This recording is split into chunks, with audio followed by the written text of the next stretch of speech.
অষ্টম অধ্যায়, অষ্টম অধ্যায়ের 28 নম্বর শ্লোকটি পাঠ করব। হরে কৃষ্ণ। হরে কৃষ্ণ কত বলেন না মাতাজিরা? হরে কৃষ্ণ। আর সবাই বলুন আবার হরে কৃষ্ণ। সবাই বলুন দিনে জয় ধরি হৃদয়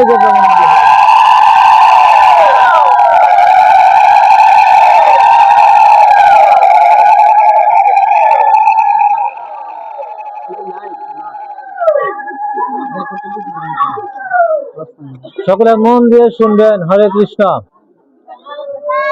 সকলে মন দিয়ে শুনবেন, কারণ অন্য মনস্ক হলে আমরা ভগবানের কথা আস্বাদন করতে পারবো না। হরে কৃষ্ণ। সারাদিন অনেক কথাই বলি, তাই না? যেখানে আসছেন একটু সময় গোবিন্দের কথা শুনুন, ঠিক আছে? হরে কৃষ্ণ। বেদেষু যজ্ঞেষু তপসু চৈব দানেষু যৎ পুণ্য ফলং প্রদিষ্টম অত্যতি তৎ সর্বমিদং বিদিত্বা যোগে পরং স্থানমুপৈতি চাদ্ধম। গীতার গান। বেদাদি শাস্ত্রেতে যাহা যজ্ঞ তপ দান তাহা পুণ্য ফল যাহা সে প্রদিষ্ট। সে যুগ যে অবিলম্বে পাই তাহা অবিলম্বে সম্যক বুঝিয়া নিজ ইষ্ট। হরে কৃষ্ণ। সবাই একটু এগিয়ে বসেন মায়েরা। হরে কৃষ্ণ। পিছনের লোক আপনার সামনে আসেন। হরে কৃষ্ণ। হরে কৃষ্ণ। এই যে এই পিছনে মায়েরা কথা বলছেন। হরি বল। হ্যাঁ, হরে কৃষ্ণ। হরি বল, হরি বল। আসতে হ্যাঁ, সব সামনের দিকে বসেন, এগিয়ে বসেন। হ্যাঁ, আসল কথা বললে তোমার পাঠ করা যায় না, ঠিক আছে? বসুন আপনারা। ধন্যবাদ। ভক্তি যোগ অবলম্বন করলে তুমি কোনো ফলে বঞ্চিত হবে না। বেদপাঠ, যজ্ঞ অনুষ্ঠান, তপস্যা, দান আদি, হ্যাঁ, যত প্রকার জ্ঞান সাধন আছে সে সমুদয়ের ফল যোগী ভক্ত ভক্তি যোগ লাভ করে আদি পরম ধাম প্রাপ্ত হন। হরে কৃষ্ণ। হরে কৃষ্ণ। হরে কৃষ্ণ কৃষ্ণ কৃষ্ণ হরে হরে, হরে রাম রাম রাম হরে হরে। জয় শ্রীমদ ভগবদ গীতা কি, অনন্ত কোটি বৈষ্ণব বৃন্দ কি, আজকের অনুষ্ঠানে যোগদানকারী গৌর ভক্ত বৃন্দ কি। সবাই আবার সবাই একটু উল্লোধনী করুন। বিদায়।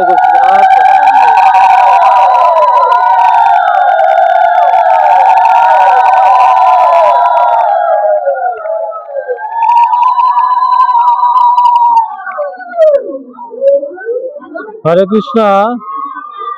সুধীর ভক্ত মন্ডলী, আজকে আমরা শ্রীমদ ভগবদ গীতার যে শ্লোকটি পাঠ করেছি এটি অত্যন্ত গুরুত্বপূর্ণ একটি শ্লোক। তো শ্রীমদ ভগবদ গীতা হচ্ছে, আমরা সকলেই জানি যে পরমেশ্বর ভগবান শ্রীকৃষ্ণের মুখ নিঃসৃত বাণী। তো সাক্ষাৎ ভগবান শ্রীকৃষ্ণ আমাদের জন্য বিশেষ উপহার, বিশেষ জ্ঞান, এবং আমরা যাতে এই জগতে মায়া বন্ধন থেকে উদ্ধার পেতে পারি, এই জন্য ভগবান শ্রীকৃষ্ণ অর্জুনের মাধ্যমে আমাদেরকে এই শ্রীমদ ভগবদ গীতার জ্ঞান দিয়েছেন। তো এই জন্য আমরা যদি গীতার জ্ঞান, ভগবানের কথা যদি আমরা আস্বাদন করি, ভগবানের কথা যদি আমরা শ্রবণ করি, তাহলে আমাদের কি হবে? মঙ্গল। একটি কথা সবসময় মনে রাখবেন, যখন কোন ভাগবত আসরে আসবেন, যখন কোন গীতা পাঠে আসবেন, সবসময় এই কথাটি আগে আপনারা শ্রবণ করবেন। আগে আপনারা এই কথাটি মনে রাখবেন। কি কথা? সেটা হচ্ছে শ্রবণম মঙ্গলম। শ্রবণ করলে কি হবে? মঙ্গল হবে। এই কথাটি সবসময় আমাদের মনের মধ্যে রাখতে হবে। হ্যাঁ, যে যতটুকু ভক্তি সহকারে শ্রবণ করব, হ্যাঁ, যতটুকু শ্রদ্ধা সহকারে শ্রবণ করব, ততই কি হবে, আমাদের ভিতরে ভক্তি ভাবের উদয় হবে। হরে কৃষ্ণ। তো আজকে যে শ্লোকটা আমি পাঠ করেছি, এটি হচ্ছে অত্যন্ত গুরুত্বপূর্ণ একটি শ্লোক। এখানে বলছেন যে যদি কেউ ভক্তি যোগ অবলম্বন করেন, হ্যাঁ, তাহলে বেদ পাঠ, যজ্ঞ অনুষ্ঠান, তপস্যা, দান, যত প্রকার কর্মের অনুষ্ঠান আছে, হ্যাঁ, সমস্ত অনুষ্ঠানের ফল একমাত্র সে ভক্তি যোগের মাধ্যমে সে লাভ করতে পারে। এবং এখানে বলছে ভক্তি যোগ অবলম্বন করলে কোনো ফলে তুমি বঞ্চিত হবে না। সুন্দর কথা বলছেন। ভক্তি যোগ, ভক্তি যোগ কি এটি আমাদের আগে জানাতে হবে। ভক্তি যোগ কি, তাই না? আমরা শুনলাম ভক্তি যোগ যদি পালন করে, অবলম্বন করে, তাহলে বেদ পাঠ, যজ্ঞ অনুষ্ঠান, দান, তপস্যা যা কিছু আছে সেই সমুদ্রের ফল ভক্তি যোগের মাধ্যমে সে লাভ করতে পারবে। ভক্তি যোগ, ভক্তি কি, ভক্তি মানে কি? ভক্তি মানে হচ্ছে ভগবানের জন্য, ভগবানের সন্তুষ্টি বিধানের জন্য যা কিছু করা হয় সেটি হচ্ছে ভক্তি। ঠিক আছে মায়েরা, সবাই মনোযোগ দিয়ে শুনবেন। হ্যাঁ, ভগবানের উদ্দেশ্যে যা কিছু করা হয় সেটি হচ্ছে ভক্তি। তাহলে ভগবানের উদ্দেশ্যে কি কি করি আমরা? ভগবানের উদ্দেশ্যে আমরা কি করি? যেমন আমরা এখানে কি করছি, এখন ভগবানের উদ্দেশ্যে শ্রীমদ্ ভগবত গীতা পাঠ হচ্ছে, তাই না? গীতা পাঠের উদ্দেশ্য কি?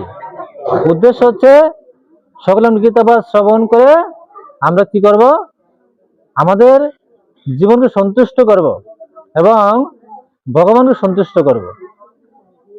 তো এটি কিন্তু ভক্তি যুগের একটা অংশ।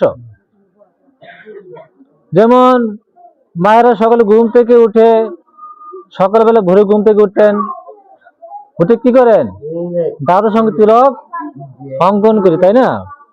এটি হচ্ছে ভক্তি যুগের একটা অংশ। এটি ভক্তি যুগ, এটি হচ্ছে ভক্তি। দাদার সঙ্গে দ্বাদশ ভগবান শ্রীকৃষ্ণের মন্ত্র উচ্চারণ করে তিলক করা, এটি একটি ভক্তি, তাই না?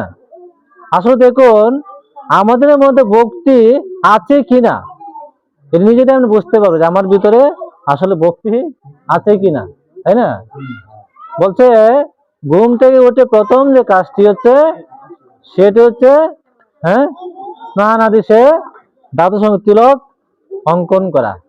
তারপরে তিলক করে কি করতে হবে, মায়েরা কি করেন, আপনারা সকাল বেলায় ভগবানের সেবা পূজা দেন, এই তো, ভগবানের আরতি করেন, ভোগ দেন এবং ভগবানকে সন্তুষ্টি বিধানের জন্য এই সময় আপনি কি করছেন, ভগবানকে সময় দিচ্ছেন।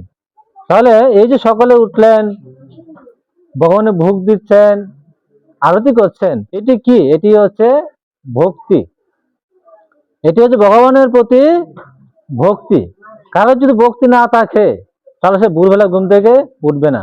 সে ঘুম থেকে উঠবে 8টায় 10টায় উঠবে, উঠে কোন রকম স্নান করবে না করে সে তার কাজে কি হবে, যুক্ত হবে, তাই না? তাহলে যখন কেউ ভোরবেলা ঘুম থেকে উঠেন, ভগবানের আরতি করেন, ভগবানের ভোগ নিবেদন করছেন, তাই না?